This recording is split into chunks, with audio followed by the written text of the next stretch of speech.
दोस्तों, इस वीडियो के माध्यम से हम लोग जानेंगे कि भगवान श्री राम ने परोपकार के लिए अमृत की वर्षा कब करवाई और क्यों करवाई, और अमृत वर्षा होने से भी क्या भगवान श्री राम ने ऐसा कहा कि सब मनुष्यों को फायदा होगा या कि सब मनुष्य उससे जीवित हो जाएंगे, अमर हो जाएंगे। ऐसा कुछ भी नहीं था। दोस्तों, भगवान श्री राम अपने ऊपर किए गए परोपकार को कभी भी नहीं भूले, भले ही वो दूसरों के साथ परोपकार करते रहे। बानर भालुओं ने सीता हरण हो जाने के बाद भगवान श्री राम की बहुत सी सहायता की। महाराज सुग्रीव की सारी सेना जी जान लगा दी भगवान श्री राम के लिए। उन्होंने माता सीता की खोज से लेकर रावण के वध तक पूरा सहयोग किया भगवान श्री राम का। यहाँ तक कि अयोध्या भगवान श्री राम के साथ वापस लौटकर आए हुए थे बानर भालू। दोस्तों, उस समय की बात है यह, जब राम रावण युद्ध हो चुका था।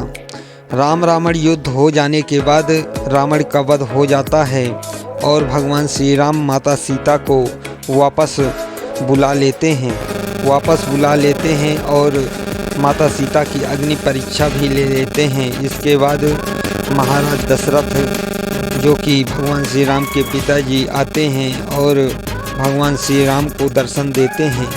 पिता के दर्शन पाकर भगवान श्री राम बहुत खुश होते हैं और महाराज दशरथ भगवान श्री राम को आशीर्वाद देते हैं और यह भी कहते हैं कि हे पुत्र, जो भी तुम्हें वरदान मांगना हो तो तुम मुझसे मांग सकते हो।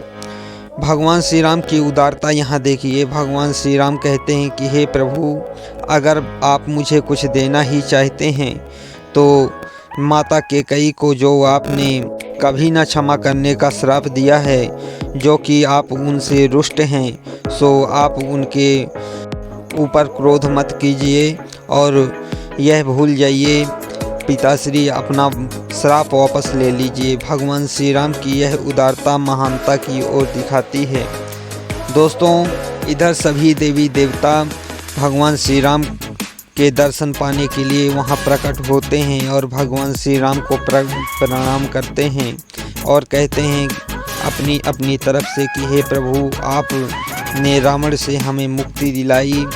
रावण जैसे अत्याचारी को मारकर आपने इस धरती को, इस धरा को, वसुंधरा को आपने राक्षस से मुक्त कर दिया। हे प्रभु, जो भी आपको चाहिए हम वरदान देने के लिए तैयार हैं। तब भगवान श्री राम किसी भी देवी देवता से कोई भी वरदान नहीं लेते, परंतु वहाँ इंद्रदेव जिद पर अड़ जाते हैं और भगवान श्री राम को कुछ ना कुछ देने की ठान ही लेते हैं। तब भगवान श्री राम कहते हैं कि हे इंद्रदेव, अगर आप मुझे कुछ देना ही चाहते हैं तो मेरे साथ ये रहे, जो कि बानर भालू मेरा अत्यंत सहयोग किए हैं और मेरे लिए प्राण न्यौछावर कर दिए हैं, तो आप अमृत का वर्षा करके इनके प्राण वापस कर दीजिए। तब भगवान श्री राम की बात सुनकर इंद्रदेव बेहद खुश होते हैं और वह खुश इसलिए भी होते हैं कि प्रभु राम के लिए उन्हें कुछ करने को तो मिला। दोस्तों, भगवान श्री राम की आज्ञा से इंद्रदेव अमृत की वर्षा करते हैं और अमृत की वर्षा करते हैं तो देखिए कैसी अमृत की वर्षा होती है। अमृत की वर्षा जो होती है उससे केवल बानर भालू इत्यादि जो भगवान श्री राम की सेना की तरफ थे वह जीवित हो जाते हैं और जो रावण की तरफ से मरे हुए राक्षस थे वह उसी प्रकार से मृत पड़े रह जाते हैं। इस वीडियो से हमें यह भी पता चलता है दोस्तों कि अगर अमृत की भी वर्षा होती है तो जो सज्जन होंगे, जो देव मानुष होंगे, केवल उन्हीं को प्रभाव पड़ेगा। जो राक्षस होंगे उन्हें यह अमृत भी नहीं बचा सकता, क्योंकि राक्षसों को तो मरना तय है, उनका पतन तय है। दोस्तों, भगवान श्री राम बानर भालुओं से अत्यंत प्रेम करते थे, इसलिए भगवान श्री राम ने इंद्रदेव से आग्रह यही किया था कि अमृत की वर्षा हो। और जिस दिन अमृत की वर्षा हुई थी वह तिथि थी शरद पूर्णिमा, जो कि आज भी हमारे देश में बड़े धूमधाम से मनाया जाता है।